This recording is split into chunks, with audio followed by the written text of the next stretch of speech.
Welcome back, fellow trekkers. So today's video is going to be a little bit different than the ones that I usually have on here. It's not going to be about my pajama or anything. It's going to be handy items that I recommend for van lifers, travellers, or pretty much anyone road tripping around Australia. So let's get straight into it. So first up we have the WASHBLOC shampoo and conditioners. Also the exfoliating block is amazing, you need it. Essentially what they are is they are a block of conditioner and shampoo. They're environmentally friendly, plastic free, free of all the bad stuff, and they are so small and convenient. Like when you travel around Australia, especially if you're living out of your car, you want to minimise as much as you can. These are 3 bottles in one, so they're very handy. They smell amazing. You can get coconut and vanilla, and I think the other one is tea tree and lavender. Could be wrong. They foam up really well, and they work in salt water as well, which is amazing. So yes, if you're a traveller, I highly recommend you go get yourself one of those. If you want a sneaky little discount, you can use BEC20 and you'll get 20% off your order at the checkout. Second item, this one is handy for backpackers and road trippers, van lifers. A SANDFREE beach towel. So this one is from Tesalate, which I highly recommend. They're an Australian brand. Their towels are just really pretty, really good. They're sand free, they're super absorbent. They fold up pretty small, and I mean, they're just the best accessory for someone who's traveling around Australia. Even if you're backpacking, like, you can use this as your beach towel, you can use this as your bath towel, something which is so handy because you can just shove it in your backpack like that. You're not going to get sand throughout all your suitcase and your car and everything. I've done a lot of research into sand-free beach towels, and these ones are definitely one of the best. And just like, look how pretty that pattern is as well. And also it is reversible. Highly recommend looking into those guys as well and getting yourself one of these because you will not regret it at all.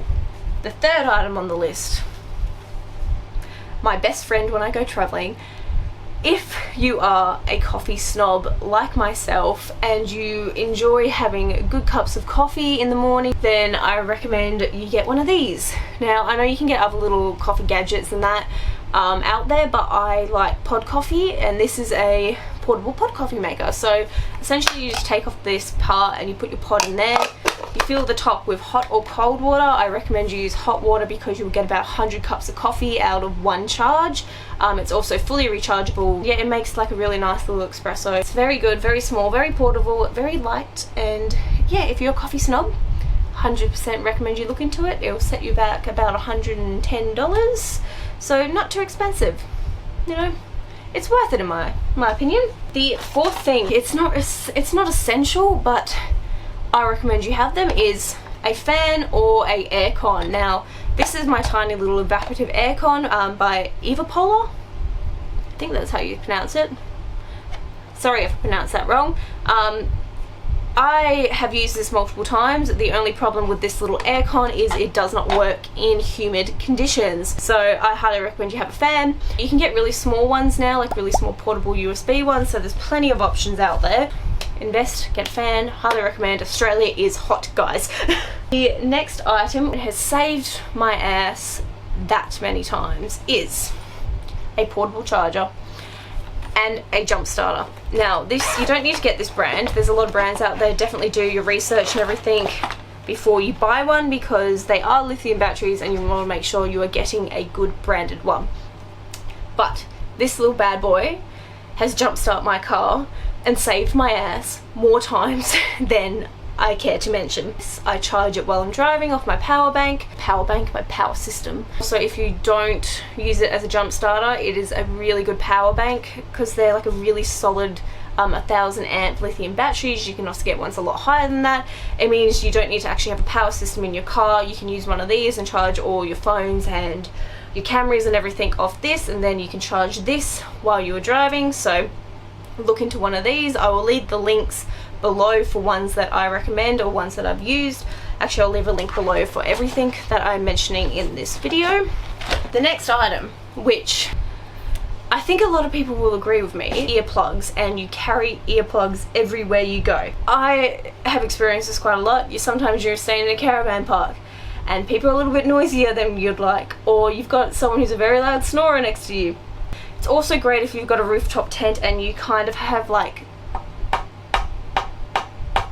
that noise going from like your zippers and everything in the wind. If it's a very windy night, it drowns that out for me too. So I do highly recommend you always carry earplugs with you as well.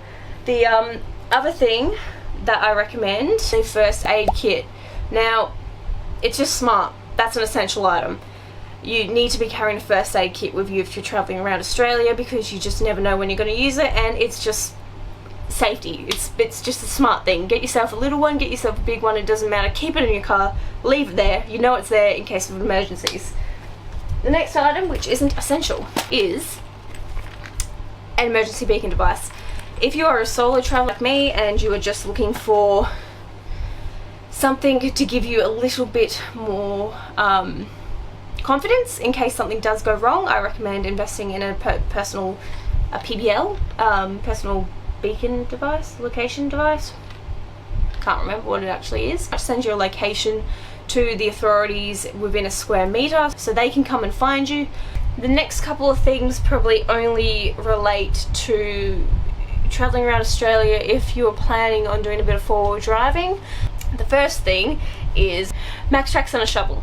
So I've had a lot of stories where people have been like, oh, we won't need the max tracks, we've never used them before, you know, they've been sitting in the car that many times, like we've never taken them, let's not take them this time. What happens? They need them. Two things which I recommend you take on the road, only if you're planning on going four-wheel driving. Next thing is an air compressor and a tyre gauge. It's just handy to put your tyres down and everything, and also if you ever go through a dusty road, I use my air compressor to actually blow the bull dust and everything out of my car, because we all know bull dust, it just sneaks up in there, and once it's in, it never leaves. If you don't plan on doing any four-wheel driving, get a tyre gauge. Just to check your tyres while you're out, you've got to keep your tyres at the right PSI to keep your tyres healthy. So next is a tyre repair kit. If you have a tyre repair kit, if you puncture your tyre, at least you can repair it, especially if you've only got one spare tyre and you've used it. Having a tyre repair kit means you can repair your tyre, get to the nearest town, get help without being stranded, and they're very easy to use. There's 100 YouTube tutorials out there to show you actually how to use it. I always carry one in my car because you never know, it might just save your life, because I've run over nails and everything before and I've been lucky it hasn't punctured my tyre, but it's always been in the middle of nowhere, so which is always the case. So it's good to have something just in case something like that unfortunately does happen. Next one is, I recommend everyone who travels around Australia to have a Telstra phone. If you're coming to Australia as a traveller and you're looking for like a SIM card or a company to go with who has the best coverage over the whole of Australia, I would definitely recommend you go with Telstra. If you're not with Telstra and you still want to have a Telstra phone just in case, you can buy cheap little phones as well. It was just made me a lot more comfortable knowing that I had two forms of communication. If my Optus phone wasn't working, I could try my Telstra phone, and of course that wasn't working, well, I was screwed. But it is what it is, you know. I definitely recommend all these items to anyone, to every traveller coming to Australia. Anyway, that pretty much concludes this video. I will be doing more of these videos when I start traveling internationally, just to let you guys know what items I recommend you take and what items I recommend you don't take.